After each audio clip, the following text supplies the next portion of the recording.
ఇమీడియట్గా కాషాయం కండవ కప్పుకుంటేనే తప్ప తమకి భవిష్యత్తులో తిప్పలు తప్పవు అనేటువంటి ఒక అభిప్రాయానికి వచ్చారు. సో మొత్తానికి కనుక చూస్తే రాజ్యసభలో సైతం బలమైనటువంటి నంబర్గా ఉన్నటువంటి వైఎస్ఆర్ కాంగ్రెస్ పార్టీ, ఖచ్చితంగా ఆ పార్టీకి సంబంధించినటువంటి ఎంపీలు భారతీయ జనతా పార్టీకి ఉపయోగపడేటువంటి అవకాశం ఉంది. సో భారతీయ జనతా పార్టీ ఏ మేరకు వైసీపీ ఎంపీలను పార్టీలోకి చేర్చుకునే అవకాశం ఉంది. సో ఇప్పటికే బెంగళూరు వేదికగా మరి చర్చలు జరుగుతున్నట్లయితే తెలుస్తూ ఉంది. మొత్తానికి కనుక చూస్తే వైకాపా అధినేత జగన్మోహన్ రెడ్డి కూడా దీనికి సముఖంగానే ఉన్నారనేటువంటి రకరకాల చర్చలు కూడా నడుస్తున్నటువంటి తరుణంలో ప్రధానంగా వైఎస్ఆర్ కాంగ్రెస్ పార్టీలో గతంలో పెద్ద ఎత్తున ఆరోపణలు ఎదుర్కొన్నటువంటి అటు హత్య కేసుల్లో కానీ అవినీతి కేసుల్లో కానీ ఆరోపణలు ఎదుర్కొన్నటువంటి ఎంపీలు ఎవరైతే ఉన్నారో వారు ప్రధానంగా కాషాయ కండవా కప్పుకోవటానికైతే తహతహలాడిపోతూ ఉన్నారంట. లేదా కూటమి నేతల టార్గెట్ నుంచి వారు తప్పించుకునేటువంటి పరిస్థితులే ఉండమంటున్నాయి రాజకీయ విశ్లేషకులందరూ కూడా. సో మొత్తానికి చూస్తే షెల్టర్ కోసం బీజేపీ వైపు వైసీపీ ఎంపీల చూపు, ఇదే వాళ్ళ హాట్ టాపిక్. ఈ హాట్ టాపిక్లో మనతో పాల్గొనడం కోసం చంద్రగిరి యేసురత్నం గారు, మాజీ పోలీసు ఉన్నతాధికారి, అదేవిధంగా వైఎస్ఆర్ కాంగ్రెస్ పార్టీ ఎమ్మెల్సీ మనతో స్టూడియోలో అందుబాటులో ఉన్నారు. అదేవిధంగా చందు శ్రీనివాస్ గారు, రాజకీయ విశ్లేషకులు మనతోటి స్టూడియోలో అందుబాటులో ఉన్నారు. అదేవిధంగా లక్ష్మీనారాయణ గారు, భారతీయ జనతా పార్టీ సీనియర్ నాయకులు, మరికొద్దిసేపట్లో మనతో స్టూడియోలో జాయిన్ అవుతారు. అదేవిధంగా బత్తుల రాము గారు, తెలుగుదేశం పార్టీ రాజోల నుంచి గతంలో ఎమ్మెల్యేగా పోటీ చేశారు, ప్రస్తుతం టీడీపీ నేతగా ఉన్నారు. మరికొద్దిసేపట్లో ఆయన కూడా జుంకాలో జాయిన్ అవుతారు. రైట్, ముందుగా చందు శ్రీనివాస్ గారితో మాట్లాడదాం, రాజకీయ విశ్లేషకులు. చందు గారు, గుడ్ మార్నింగ్ అండి. వెరీ గుడ్ మార్నింగ్ బ్రహ్మనాయుడు గారు, ప్యానెల్లో ఉన్న యేసురత్నం గారికి, ప్రేక్షకులకి గుడ్ మార్నింగ్. సో మొత్తానికి అందరూ అనుకున్నదే, అంటే ఏ పార్టీ అధికారంలోకి వచ్చినప్పుడు కూడా కాస్త వివాదాస్పదంగా పేరు ఉన్నటువంటి నేతలు ఎవరైతే ఉన్నారో ఖచ్చితంగా వారు అధికార పార్టీ వైపు చూస్తారు అనేది మొదటి నుంచి కూడా దాదాపు 2004 నుంచి కూడా ఇది ఒక సాంప్రదాయంగా కొనసాగుతూ ఉంది. ఇప్పుడు కొత్త ఏం కాదు. సో మరి ఇప్పుడు ఎవరైతే వైకాపాలో మరి అనేక ఆరోపణలు ఎదుర్కొంటూ ఉన్నారో వారు కాషాయ కండవ కప్పుకోవడానికి తాతాలాడిపోతూ ఉన్నారంట. బెంగళూరు వేదికగా చర్చలు జరుగుతున్నాయంట. దానికి జగన్మోహన్ రెడ్డి గారు కూడా సముఖంగానే ఉంది. ఎందుకంటే వారిని సేవ్ చేయలేని పరిస్థితుల్లో బీజేపీ మరి వారి కండవ కప్పుకొని వారు ప్రశాంతంగా ఉండడం కూడా వారు కోరుకున్న పరిస్థితి. గతంలో కూడా తెలుగుదేశం పార్టీ చెందినటువంటి కొంతమంది ఎవరైతే ఆరోపణలు ఎదుర్కొన్నటువంటి వాళ్ళు ఉన్నారో వారందరూ కూడా భారతీయ జనతా పార్టీ దగ్గర షెల్టర్ తీసుకున్న పరిస్థితి ఉంది. ఇప్పుడు వారు బీజేపీలో పోటీ చేసి ఎంపీలుగా ఎమ్మెల్యేలుగా కూడా గెలిచిన పరిస్థితి ఉంది. సో ఇదే తంతు ఇప్పుడు వైసీపీ కూడా కొనసాగిస్తుందా అంటే ఒకటండి, వైసీపీ కావచ్చు, జగన్మోహన్ రెడ్డి గారు కావచ్చు, వాళ్ళ స్వయంకృతాపరాధమే ఎక్కువ కనపడుతుంది ఇంట్లో. ఎందుకంటే చాలా 151 సీట్లు 22 ఎంపీలు ఇచ్చినప్పుడు రాబోయే 10 సంవత్సరాలు మేమే రాజకీయం చేస్తామన్న సమయం నుంచి చివరికి ప్రధాన ప్రతిపక్ష హోదా కూడా కోల్పోయి 11 ఎమ్మెల్యేలు 4 ఎంపీలకి పరిమితమైందంటే ఏ రాజకీయ పరిస్థితికి ఇటువంటి పరిస్థితి ఇప్పుడు మనం చూడలే. ఇంకా భవిష్యత్తులో కూడా రాకపోవచ్చు ఇలాంటి రిజల్ట్స్. ఎస్ అటువంటి సిచ్యువేషన్స్ ఎందుకు ఇట్లాంటి అంటే సుపరిపాలన అందిస్తాం, సంక్షేమం బటన్ నొక్కాం, పథకాలు ఇస్తారన్నా ఎందుకు ప్రజలు స్వీకరించలేదనేది మనం ఒకసారి చూడాలి. అవును, ఎందుకంటే కీలకమైన వ్యక్తులు ఇప్పుడు నిన్న పెద్దిరెడ్డి గారికి, వైసీపీ సీనియర్ నేత, ఆయన తర్వాత ఎవరికి జగన్మోహన్ రెడ్డి గారికి అక్కడ వైసీపీ సొంత నియోజకవర్గంలో పొంగనూరులో మున్సిపల్ చైర్మన్ హలీం బాషాతో సహా 11 మంది కౌన్సిలర్ రాజీనామా చేసి టీడీపీ చేరిపారు. ఓకే, చూడండి ఇక ఎలా ఉందో పరిస్థితి. ఓకే, అంటే ఆయన వాళ్ళ అబ్బాయి రాజంపేట ఎంపీ మిథున్ రెడ్డి చాలా కీలకమైన నేతలు చివరికి మొత్తం కూడా వెళ్ళి 11 మంది కౌన్సిలర్లు చైర్మన్ మొత్తం చేరారంటే ఇక పార్టీ ఎందుకు ఇంత దెబ్బతగులుతుంది అనేది ఒక ఆత్మపరిశీలన చేసుకోవాలి. అంటే నేను యాజ్ ఎ విశ్లేషకుడు చెప్తున్నా, పరిపాలన ఎవరు కాదనలేదు, సంక్షేమం ఆయన చేసి బటన్ నొక్కింది ఎవరు కాదనలేదు. ఇంకొక విషయం కూడా ఆయన ఒప్పుకోవాలి చందు గారు, సామాజిక సమీకరణాలు, ఎమ్మెల్యే టికెట్లు అన్ని సామాజిక వర్గాలు ఇవ్వటంలో ఆయన సక్సెస్ అయ్యారు, అందులో డౌటే లేదు. కాబట్టి దాని మాటను ఏమైంది అనేది ఆలోచించాల. తీసుకున్న స్టెప్ కరెక్ట్ అయింది అనుకున్నారు. సరే, అక్కడ పెద్దిరెడ్డి పరిస్థితి తీసుకున్నాం. ఆ తర్వాత వచ్చిన తర్వాత నెల్లూరు చూసుకున్నాం. నెల్లూరులో కూడా పరిస్థితి వేమిరెడ్డి లాంటి వాళ్ళని పార్టీకి ఆర్థికంగా అన్ని రకాలుగా సహకరించిన వేమిరెడ్డి ప్రభాకరరావు గారి పరిస్థితి, వరుసగా వద్దాం, ఆయన్ని వదిలేసుకుంటే ఆయనతో పాటు ఆయన భార్య కూడా వెళ్ళి ఇప్పుడు ఆమె ఎమ్మెల్యే గెలిచింది, ఆయన ఎంపీకి గెలిచాడు, పార్లమెంట్ సభ్యులుగా. చివరికి కీలకమైన నెంబర్ 2, 3గా భావించే అక్కడ విజయసాయిరెడ్డి గారు కూడా ఓడిపోయారంటే నెల్లూరు అటువంటి పరిస్థితి నుంచి ఆ పరిస్థితి వచ్చిందంటే మనం ఇటువంటి పరిస్థితి ఊహించామా?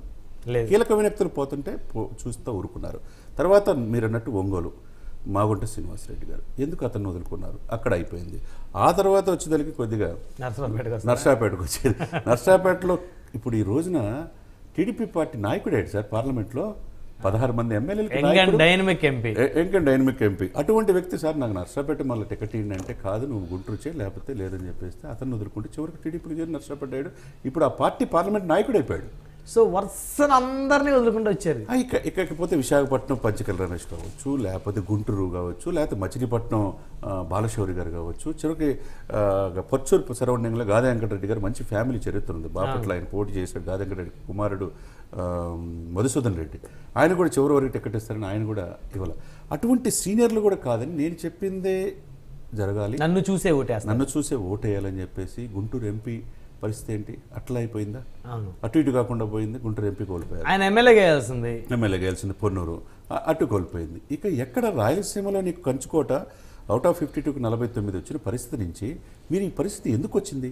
చివరికి ఇటువంటి పరిస్థితి అంటే ఒక గణాంకాలు తీసుకుంటే విజయనగరం 0, శ్రీకాకుళం 0, తూర్పుగోదావరి 0, పశ్చిమ గోదావరి 0, కృష్ణా 0, గుంటూరు 0, నెల్లూరు 0. నెల్లూరులో కంచుకోట లాంటిది నెల్లూరు 0కి ఎందుకు పరిమితం అయిపోయింది? అనంతపురం 0. అంటే 8 జిల్లాల్లో పూర్తిగా తుడిచిపెట్టిపోవడానికి కారణం ఎవరు? దీనిలో ఇప్పటికైనా ఆత్మపరిశీలన చేసుకుంటున్నారంటే లేదు. ఇప్పుడు మీరన్నట్టు క్వశ్చన్ వీళ్ళు చూపు బీజేపీ వైపు. ఇప్పుడు అడగండి పరిస్థితి బాగలేదు, మా దారి మేము చూసుకుందాం. ఇక్కడ పరిస్థితి ఏంటంటే పరిస్థితి ఏంటంటే స్పీకర్ ఎలక్షన్స్ కూడా 293 మంది సఫిషియంట్ మెజారిటీ కూటమి ఎన్డీఏ ఉంది. సరే మూజువాని ఓటుతో గెలిచారు. పోటీ పెట్టిన స్పీకర్ ఓం బిర్లా అయ్యాడు. డిప్యూటీ స్పీకర్ అడిగితే కూడా ఇవ్వాల. అంటే వీళ్ళు కాన్ఫిడెంట్ వీళ్ళకి ఎన్డీఏకి ఉన్నది. వీళ్ళు అడగకపోయినా వైసీపీ ఆ విషయంలో కూడా సపోర్ట్ చేసే పరిస్థితికి వచ్చిందంటే గతంలో 20 మంది ఎంపీలు ఇండి ఎవరు వచ్చినా మెడలో మంచి స్పెషల్ స్టేటస్ తీసుకొస్తామన్న జగన్మోహన్ రెడ్డి గారు 5 సంవత్సరాల కాలంలో ఎందుకు స్పెషల్ స్టేటస్ గురించి నిమ్మకు నీరెత్తినట్టు వ్యవహరించారు? ఇప్పుడు అడుగుతున్నారు కదా. ఇప్పుడు అడగటం కాదు సార్, 5 సంవత్సరాలు మీకు పీరియడ్ ఇచ్చారు కదా, ఎందుకు ఇప్పుడు ఏమడుగుతున్నారంటే మీకు కూటమికి అవకాశం ఉంది కదా, మీరు మద్దతు ఇస్తేనే అక్కడ ప్రభుత్వం నడుస్తుంది కాబట్టి మీకు అవకాశం ఉంది అడగండి, మాకు అవకాశం ఉంది మేము అడిగే వాళ్ళం అని. పవన్ కళ్యాణ్ గారు ఒక్క సీటు లేకపోయినా అడిగాడు. విశాఖ స్టీల్ కోసం అఖిల పక్షం నేను అపాయింట్మెంట్ ఫిక్స్ చేస్తాను రమ్మంటే ఎవరు రాలా. ఆ రోజు పరిస్థితి ఏంటి? ఇప్పుడు ఈ పరిస్థితి ఎందుకు వచ్చింది? ఇటువంటి విపత్కరమైన పరిస్థితుల్లో 20 మంది ఎంపీలు, రాజ్యసభలో 30 మంది ఉండి కూడా స్పెషల్ స్టేటస్ తీసుకురాలేపారు. పోలవరం ఆంధ్రుల జీవనాన్ని పూర్తి చేయలేపారు. ఇవన్నీ కూడా ప్రజల మధ్య ఉన్న సమస్యలు. ఇప్పుడు ఈ నలుగురు బిక్కుబిక్కుమంటా ఉన్న ఈ నలుగురు కావచ్చు, అసెంబ్లీలో ఉన్న 11 మంది కావచ్చు, ఎప్పుడు ఎవరి దారి వాళ్ళు చూసుకోవాల్సిన పరిస్థితి ఉంటుంది. అంతే కదండి, తప్పదు మరి. ఈ విపత్కరమైన పరిస్థితులు ఏ విధంగా వీళ్ళని ఆదుకుంటారు? సరే, ఒకవైపు ఏమో కాంగ్రెస్ వైపు డీకే శివకుమార్తో చర్చలు జరుగుతాయి అంటున్నారు.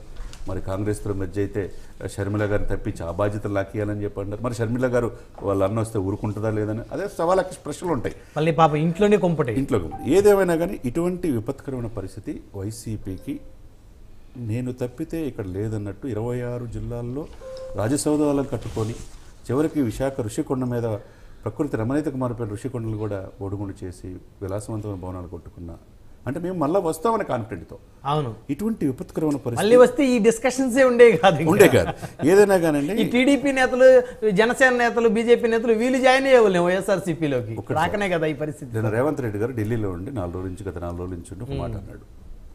ఒకే మాట అన్నాడు, టీడీపీ లేకుండా చేద్దామన్న వైసీపీ తన పార్టీ ఏమవుతుందో చూసుకోకుండా వైసీపీ మొత్తం సర్వస్వం కోల్పోయాడు జగన్మోహన్ రెడ్డి అన్నాడు ఒక మాట. కాబట్టి ఈ పరిస్థితులకి ఆత్మపరిశీలన చేసుకొని ప్రజల కొద్ది అంబటి రాంబాబు గారు లాంటి వాళ్ళు ప్రజల్లో త్వరలో జగన్మోహన్ రెడ్డి గారు వెళ్తున్నారు, వెళ్ళొచ్చు. ప్రజలు నేను ఎన్ని సంక్షేమ పథకాలు ఇచ్చినా మీరు ఎందుకు అవామనాలు అమ్మఒడిలు ఇచ్చినా ఎందుకు నాకు ఓటే లేదు, నన్ను ఆశీర్వదించదు, ఏదైనా తప్పులు జరిగితే రెక్టిఫై చేసుకుంటారనే భావంతో వెళ్తే ప్రజలకి సఫిషియెంట్ టైం ఉంది, ఆయనకి వయసు ఉన్నది, అన్నీ ఉన్నాయి. అందులో నో డౌట్. అంత పెద్ద లీడర్గా ఎస్టాబ్లిష్ అయ్యి అతి తక్కువ టైంలోనే, తక్కువ వయసులోనే వాళ్ళ నాన్నగారి మరణం తర్వాత ఆయన గ్రాఫ్ రోజు రోజుకి ఎంత స్పీడ్గా పెరుగుతూ పోయిందో ఒక్కసారిగా ఆయన పరిపాలన తర్వాత ఆ గ్రాఫ్ పూర్తిగా నేలమట్టాలి. ఎందుకు ఈ పరిస్థితి వచ్చింది సార్? వ్యక్తిగత అనాలకే ముఖ్యమంత్రి గారితో పాటు మంత్రులు ప్రధానమైన ప్రయారిటీ. మంత్రులు కంట్రోల్ చేయలేకపోవటం, బెదిరించడం, ఎవరైనా మాట్లాడితే జైల్లో వేయటం, ఇది కాదు కదా ప్రజాస్వామ్యం. పవన్ కళ్యాణ్ అన్ని మాట్లాడినారు కదా, ఎక్కడ నువ్వు గెలువు చూస్తా అన్నారు కదా, అసెంబ్లీ గేటు దాటనీయమన్నారు కదా, 100% స్ట్రైక్ రేట్తో 21 మంది ఎమ్మెల్యేలతో డిప్యూటీ సీఎంగా ఆయన పరిపాలన చూస్తుంటే గత 10 రోజుల నుంచి మీరు చూసారా?